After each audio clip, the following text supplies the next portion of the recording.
Hi guys, welcome back to Chat and Tales with Jen. And I haven't done one of these for a while, so I think I'm going to put some makeup on. Eh,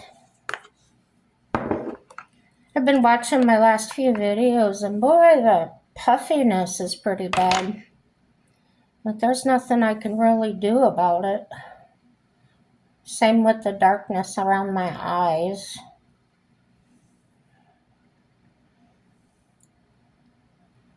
But I'll try.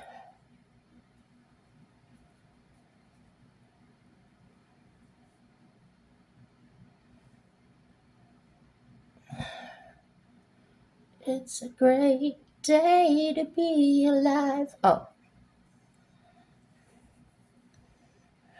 the sun's not shining so much now. It's getting dark out. I slept in again today, but not as bad. I got up at 10. I've been having a hard time getting up. I get up for a while, then I go back to sleep, and then I'm not getting up till after 5. So hopefully that pattern's broken now because it's not happening. And I've been trying to take my meds like at the same time every night, and I think that's helping. Well, it still looks red, but it doesn't look black. That's all right. It'll all be okay. I'm even putting foundation on for y'all. No, I really don't when I'm. If I'm going out with Mike to do karaoke or something, I usually just put on a little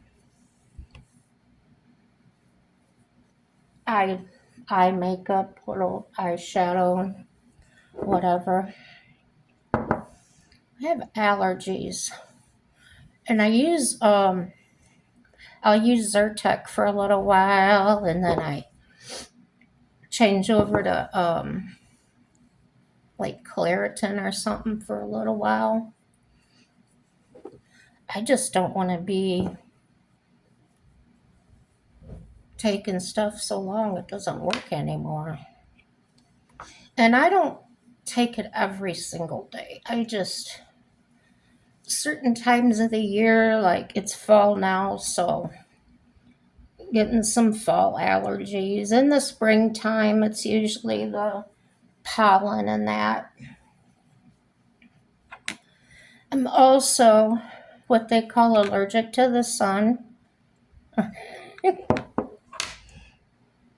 It's just my eyes are sensitive to the sun real bad. But I've got those glasses, because I wear glasses, transitions, and they do get pretty dark. But when I was working for myself and that, I used to get those. I didn't wear glasses at the time, but I used to get those. Oh, they had them at the it was a welding shop store, and they were safety glasses, but they were real dark and they wrapped all the way around, and they were $3 a pair. So I used to get usually a couple pair of those, and they worked really well.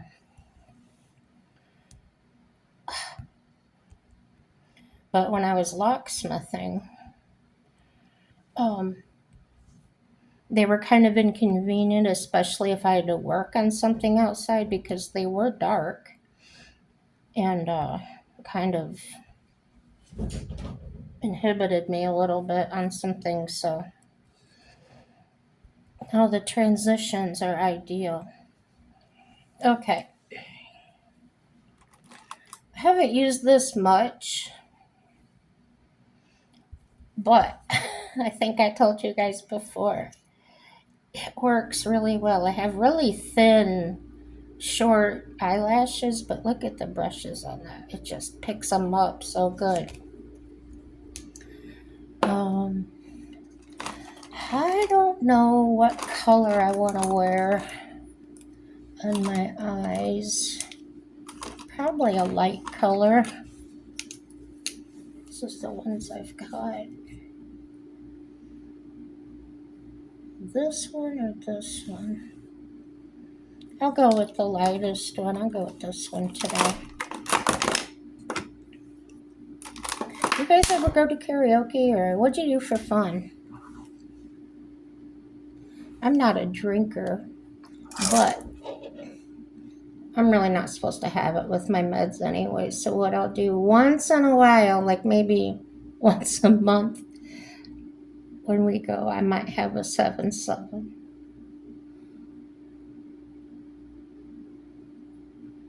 I usually just drink water, which doesn't really help my stomach any, but that doesn't look too bad. I'm not used to wearing this kind of a nude color. I usually like a little bit of color on my eyelids. But hey, I'm not going anywhere, so if you don't mind, it don't matter, right? Try to cover up this red.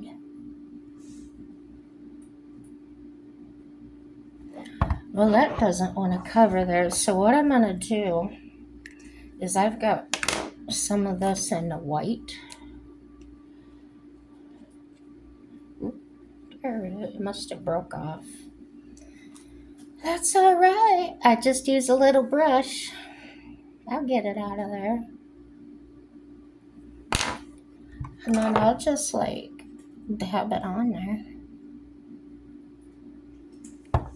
It's not going on too easily, is it? I have to get some more on it. Dig in a little bit. See if that works better. Yeah, it'll brighten it up.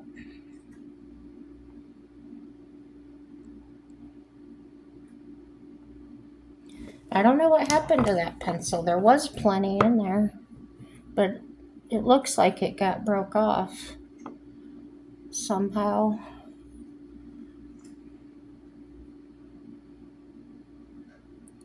Oh yeah, that's working lots better. Now I look like out of Popeye.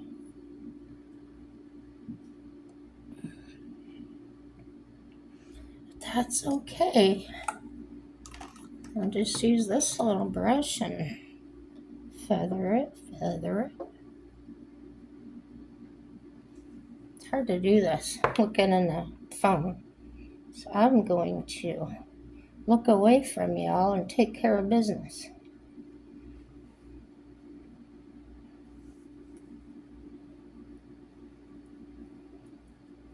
Nothing I can do about that puffiness.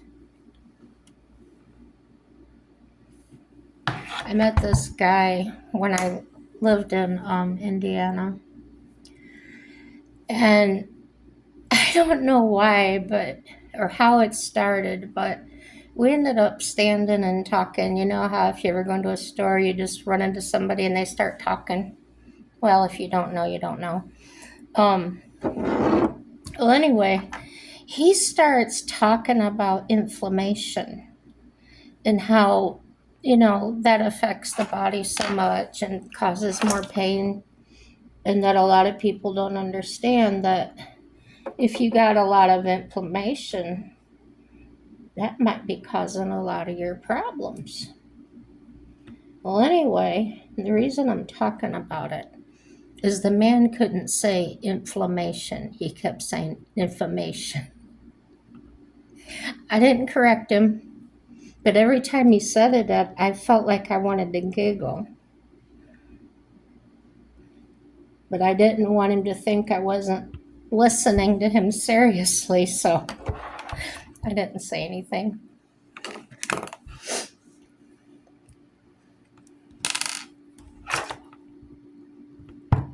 It just seemed to be his topic of the day.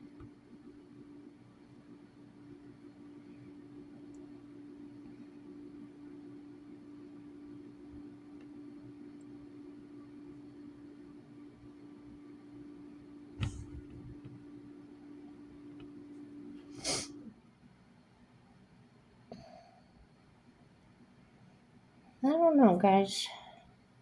This way might be a better technique.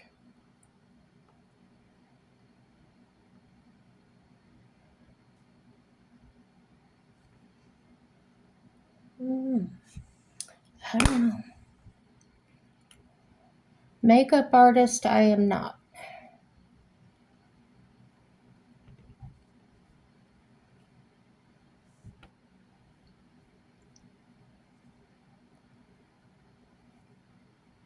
I still haven't made it down to talk to John yet at the bar.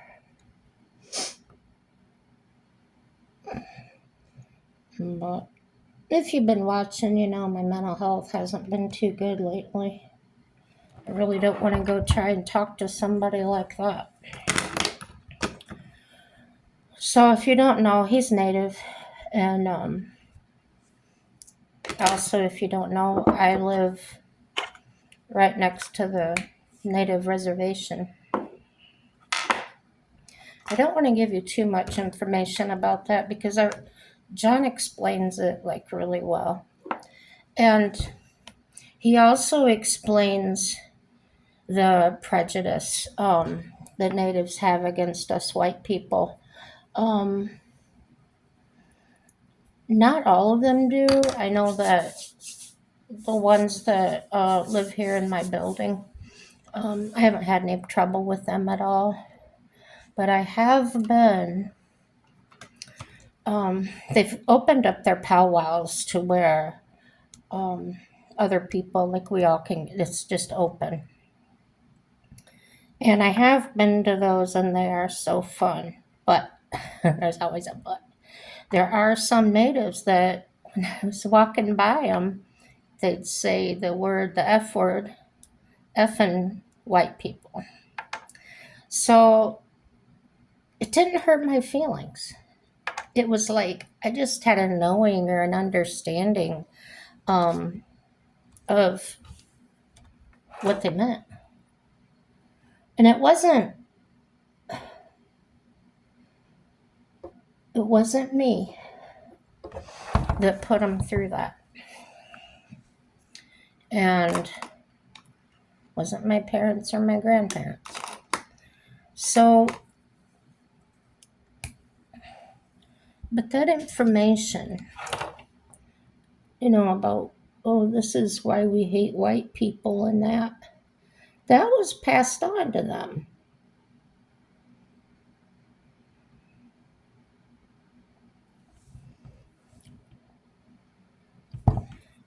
And they say that blacks have it bad and stuff. It's like, I don't agree with that. The reason I say I don't agree with that, I've been educated now. I didn't always think this, but I live here now and I see how they live. I see how they are. And if I was them, I'd be saying effing white people too. And it's not a prejudice thing. I guess that's why it doesn't bother me. It's not that they're prejudiced against white people. They're hurt and they're still carrying that pain. And it's different than a lot of people say, oh, white on black and stuff like that. It's different than that. How do I explain that?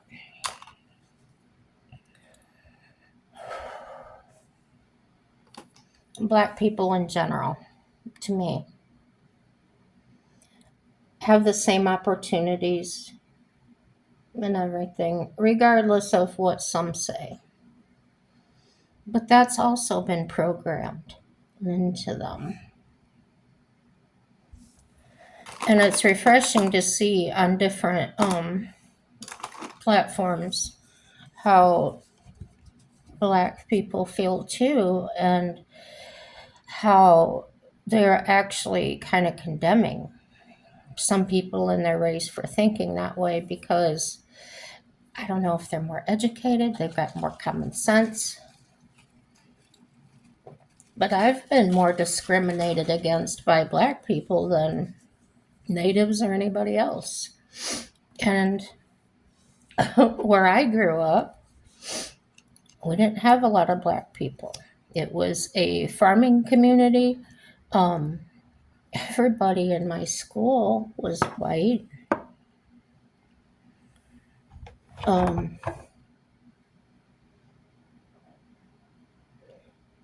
but we never, one year, don't know if the kid was a foster kid or adopted. I'm not sure where he came from. But he was a black teenager. And I'm here to tell you that none of us treated him bad. We didn't stare at him. He was just another kid to us. And I think if people would let their kids kind of make up their own mind about it, they wouldn't be nasty to him either.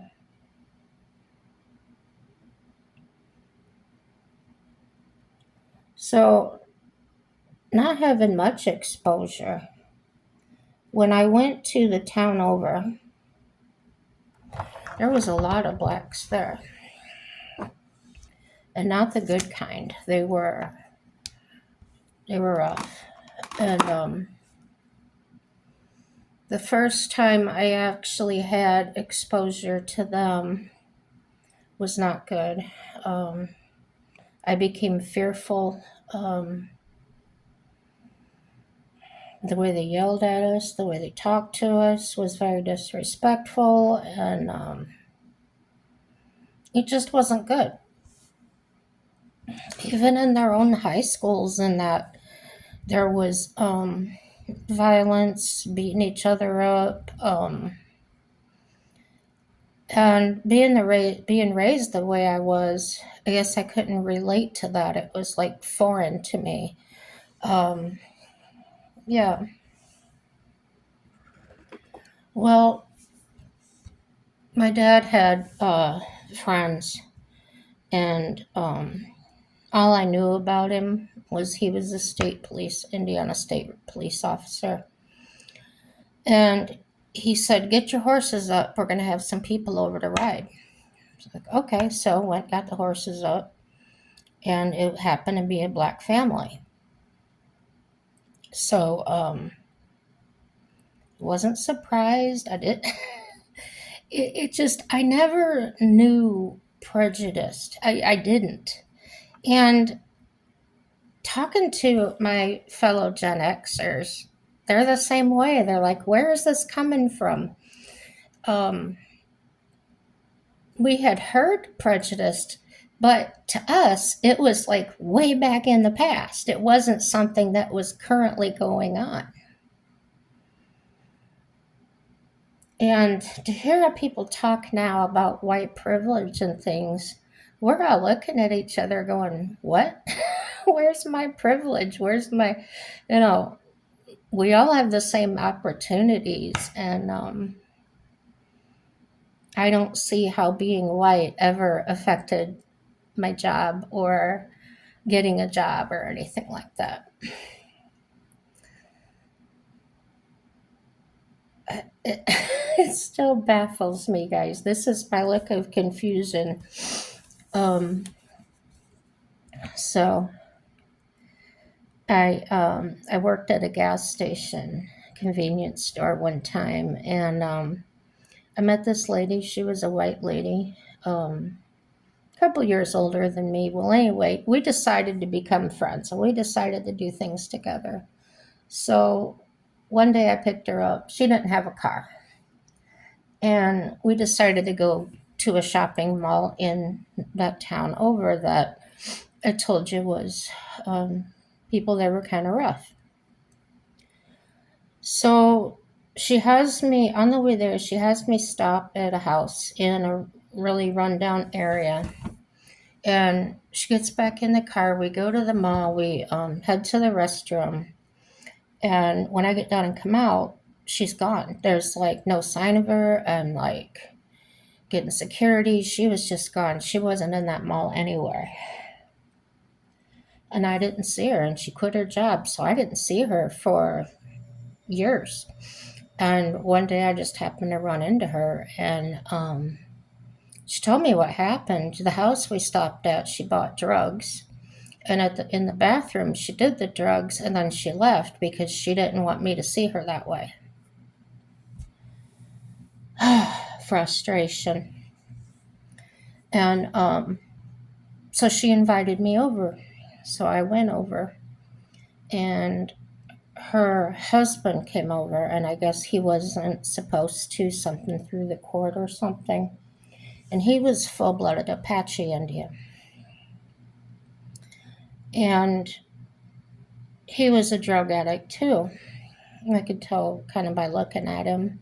I had my suspicion, and I started to feel real uncomfortable the way they were talking, so I left. And she had two little girls, and they were the cutest little Indian girls, native girls, twins. And I don't know what happened to them, but I went by there a few weeks later, and they didn't live there anymore.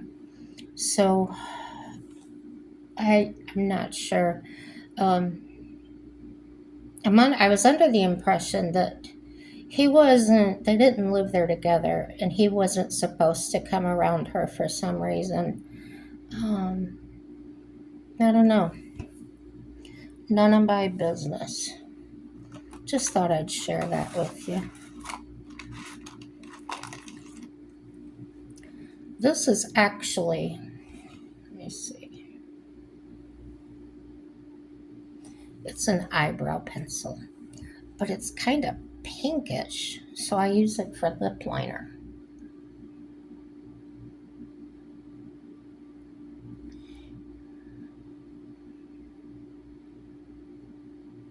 Somebody bought me some kind of cheap makeup kit, where the colors are kind of weird, and this is the only thing I have left of it.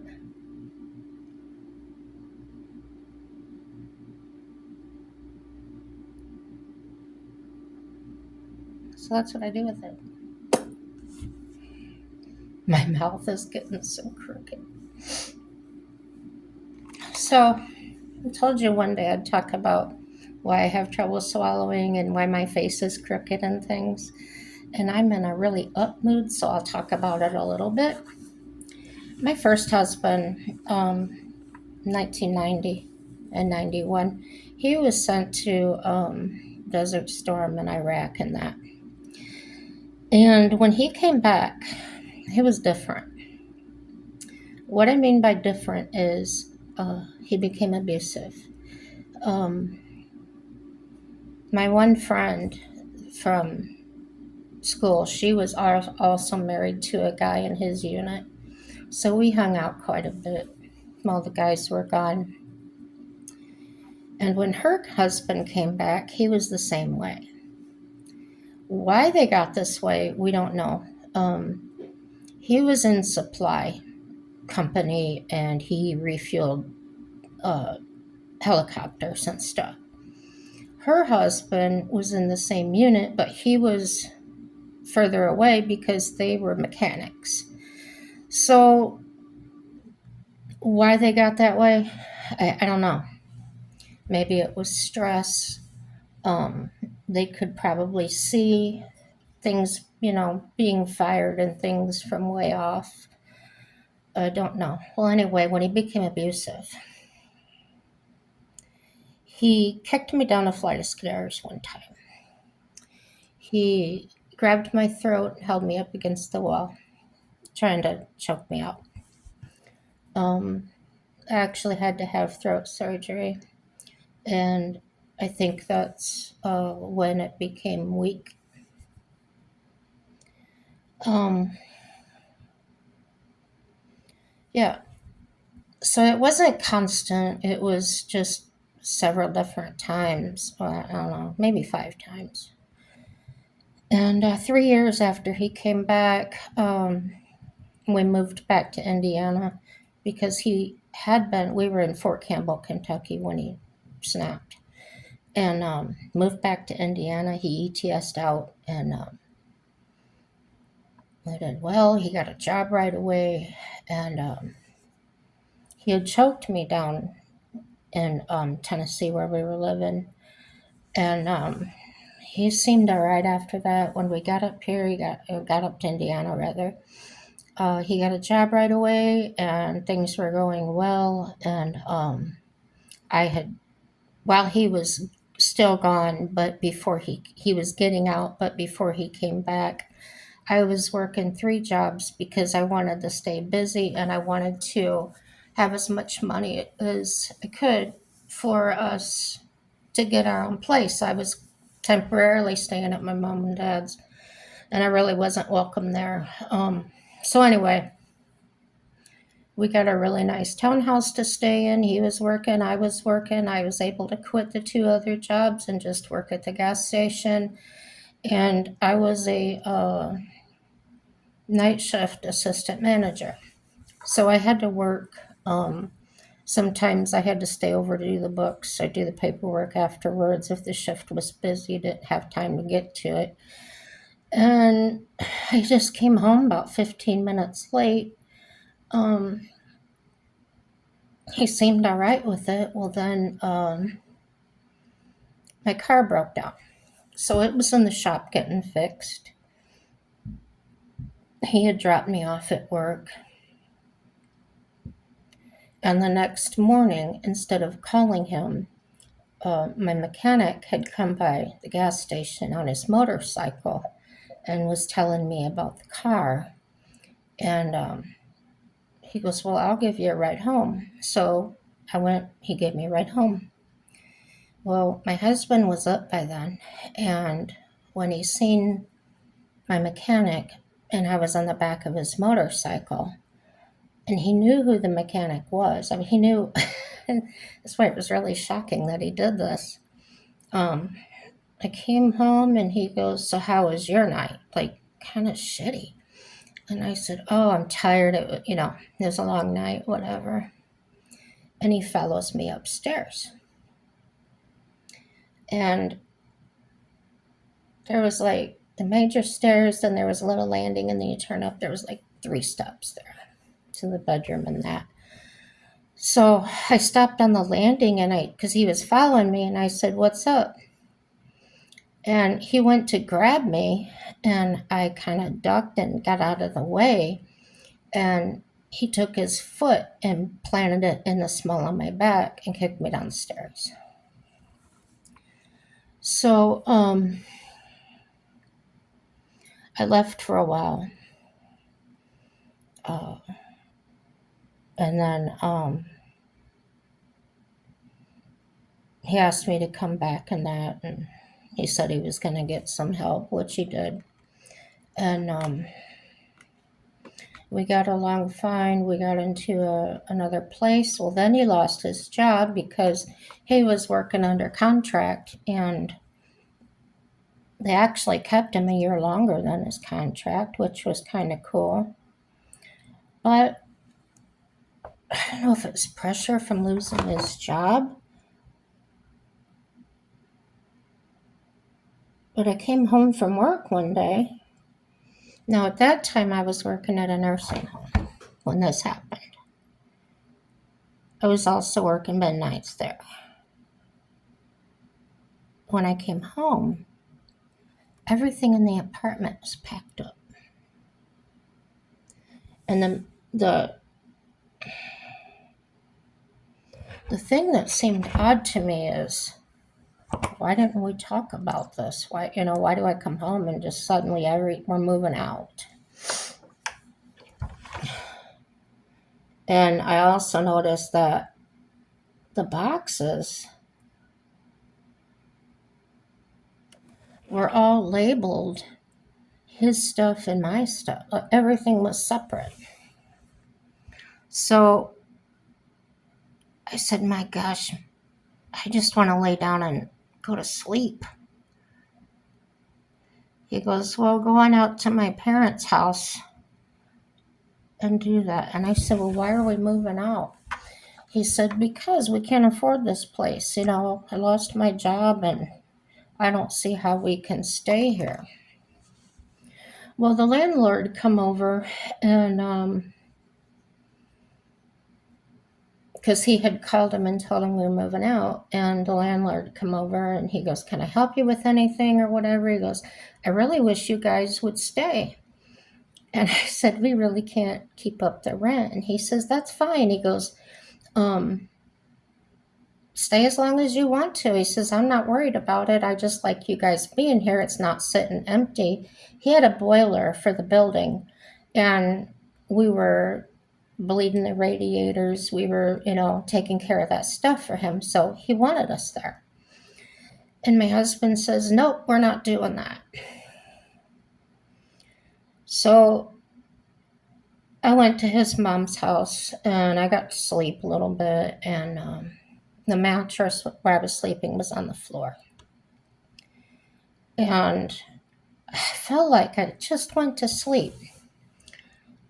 And he comes in there and he kicks the mattress and tells me, get up. And I said, why? I just laid down. I'm just falling asleep. He goes, you got to get out. Where am I going? you know. He says, I don't care where you go. You just got to get out. And I said, what did I do? He goes, nothing. I just don't want to be married to you anymore. And I was like, well, you can't just throw me out in the street. Come on, just let me save up some money and get a place or something. And he starts taking all my stuff, which was in our truck, and he starts pitching it out on the ground. And I went out there, I go, now how am I supposed to leave? And he says, that's not my problem. Now we were probably 30 miles out of a town, out in the middle of nowhere. And I go to get in the truck. I put all the stuff back in the truck and I'm getting ready to go. And he comes and rips me out of the truck, and you're not taking my truck. And I said, well, you want me to leave? How am I supposed to leave? Will you take me? He says, no.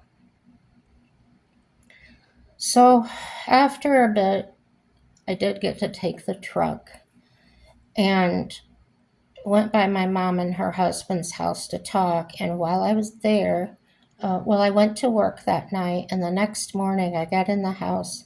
I no sooner got in the house and I heard the truck squeal off. He had actually called the finance company, told him he wasn't working and that he couldn't afford the payment. And he told them that I wasn't working. So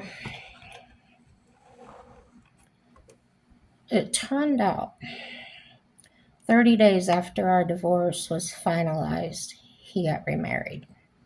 So evidently he had been seeing this chick for a while. And then you laugh, right? So that's it. That was it. And quite a few years later, I don't know if it was quite a few, maybe 3 years later, that's when I met my second husband. And he ended up leaving me too. And I went through this whole bout of what is wrong with me, And after therapy and everything, I've learned that it had nothing to do with me. They just left, that was on them.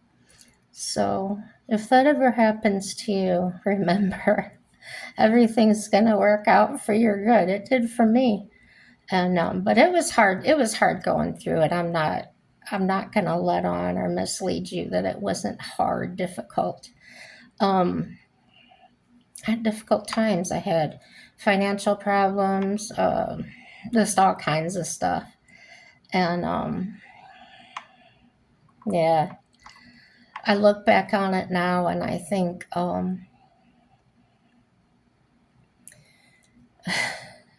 how do I say that? Beautiful, tragic, beautifully tragic. And the way I say that is God made it beautiful and it was tragic, but I found the beauty of everything that God was doing for me at the time. And sometimes when you're going through it, you don't actually see what God's doing.